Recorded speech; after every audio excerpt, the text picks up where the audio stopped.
রাজ্য জুড়ে বায়োমেডিক্যাল বর্জ্য নিয়ে কয়েকশো কোটি টাকার দুর্নীতি হয়েছে বলে অভিযোগ করেছেন বিজেপির রাজ্য সাধারণ সম্পাদক জগন্নাথ চট্টোপাধ্যায়। সিউড়িতে অবস্থান বিক্ষোভের মঞ্চ থেকে জগন্নাথ চট্টোপাধ্যায় বলেছেন, রাজ্যের প্রায় ৭২,০০০ বেড রয়েছে, তার মধ্যে ৫২,০০০ বেডের বায়োমেডিক্যাল ওয়েস্ট সংগ্রহ করে অত্যাধুনিক প্ল্যান্টে নিয়ে গিয়ে নষ্ট করে দেওয়ার যে কাজ হয় তা আরজি কর থেকে ২০১৯ থেকে যে সংস্থাকে দেওয়া হয়েছিল, যাদের পশ্চিমবঙ্গে বায়োমেডিক্যাল ওয়েস্ট ম্যানেজমেন্টের কোনো প্ল্যান্টই নেই। তিনি আরো বলেছেন, আরজি করের প্রাক্তন ডেপুটি সুপারও অভিযোগ করেছেন, সন্দীপ ঘোষের নেতৃত্বে এই বায়োমেডিক্যাল ওয়েস্ট রাতের অন্ধকারে বাংলাদেশেও পাচার হতো।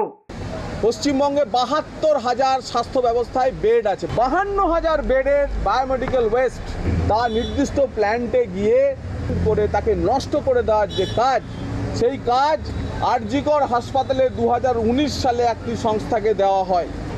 যে সংস্থাকে এই বরাত দেওয়া হয়েছিল সেই সংস্থার পশ্চিমবঙ্গে কোনো বায়োমেডিক্যাল ওয়েস্ট ম্যানেজমেন্টের কোনো প্ল্যানই ছিল না। আক্তার আলী বলছেন তার অভিযোগে যে আরজি কর মেডিকেল কলেজের বায়োমেডিক্যাল ওয়েস্ট রাতের অন্ধকারে ট্রাকে চাপিয়ে বাংলাদেশে পাঠিয়ে দেওয়া হতো।